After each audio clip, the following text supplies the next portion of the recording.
Dungeons & Dragons is a thrilling adventure, one we play together as Dungeon Master and players, but also an adventure itself.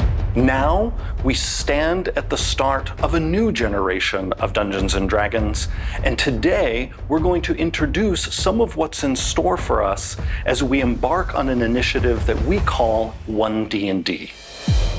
Growing up, I loved fantasy, but I never saw myself as the hero because I didn't think it was possible for someone who looked like me, who acted like me, who was like me, to be that hero.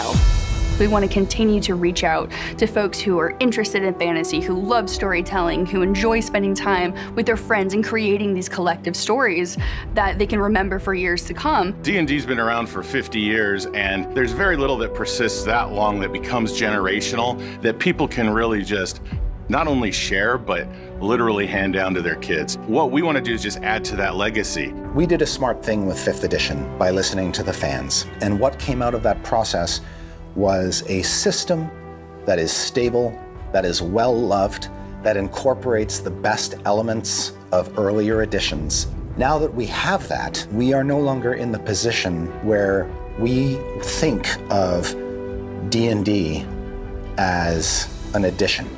It's just D&D.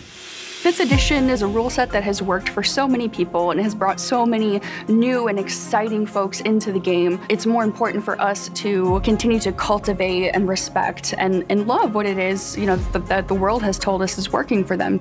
The sort of change you're going to see isn't about taking anything away from you, isn't about changing any of that stuff that you love. It's much more about giving you more options, giving you more choices you can make, more character types you can play, more magic spells you can cast. Basically, we're very happy with the game the way it is today. We just want to build on that. We're revising the major core rulebooks that every player uses, the Player's Handbook, the Dungeon Master's Guide, the Monster Manual. One of my focuses, specifically, is the Dungeon Master's Guide. I'm going to make some structural changes to make it more friendly to new DMs. When it comes to art for D&D, it's about as versatile as our players. We want to show that the person you are can appear in the world of Dungeons & Dragons. That's what 2024 holds, is this promise of getting new versions of the books that are the game you know, but reflect where the game is presently. One D&D has 3 pillars, and one is the rule set, which is built on the base of 5th edition, but updated. We're building upon the rules that have been established, the storytelling, and expanding our world and our rule system. When we say building on top of 5th edition, what we mean is that all the adventures and supplements that have been released in the past 10 years will still be playable with the new evolution of D&D. Then there's D&D Beyond, which is the base of our digital tools and assists for players and DM. Currently, players are cobbling together all kinds of different apps and websites to have a true integrated D&D experience. What we want to do is actually just provide all the tools that the players need to play themselves in one space. Right now, with the acquisition of D&D Beyond, we've already started to dip our toe into digital, and it was a fantastic partnership that we have going, but we can add more. Digital physical bundles is something that we've wanted to do for a long time, and now that D&D Beyond is part of our family, it's finally something we can do. Your content is available anywhere you want it, and you have those physical books, but you've got nice portable versions that you can access through your phone or through your tablet or through your other device. Then our future-facing aspect of this is the D&D Digital, which will become a full play space for you to have experiences that are more immersive. Right now we're in early development of our digital experience. We can play a game, roll some dice, see the miniatures moving around in a 3D play space, but that's just the core of it.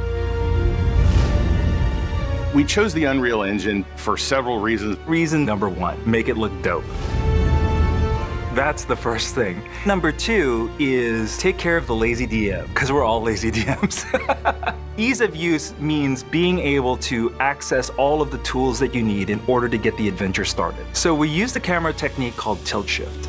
It actually makes things look small. We want to make sure that the experience for you is that you're experiencing a miniature set. The tilt shift camera was really chosen so that people understood that this wasn't a video game, but it is a digital experience. We want to give people more minis, more options for character customization. You can actually change the features, do what you want with it. And you're going to use this miniature approach to tell stories just like you do in physical tabletop. To have your character live. I'm transported there, but I'm not limited by the digital technology. We might give you a pre-made campaign from us that has an exciting castle or keep with a dungeon inside of it, exciting NPCs, but then you're going to be able to take this playset, take it apart, and build your own. We're going to have a really robust tool for you to be able to create your own dungeons. This is just the start of One D&D, and we are relying on all of you to help us out and figure out that future together. What you're going to be able to see starting in August is a steady release of these playtest packages where you'll be able to engage with key aspects of the game, provide us with feedback that then we will digest, process, interpret, analyze, and then act upon. Really, it's you shaping the next generation of Dungeons & Dragons, and we want to hear exactly what you have to say. Playtesting starts today. Go to dndbeyond.com, download the Playtest Packet, and get ready to let us know where you'd like this next leg of the adventure to go.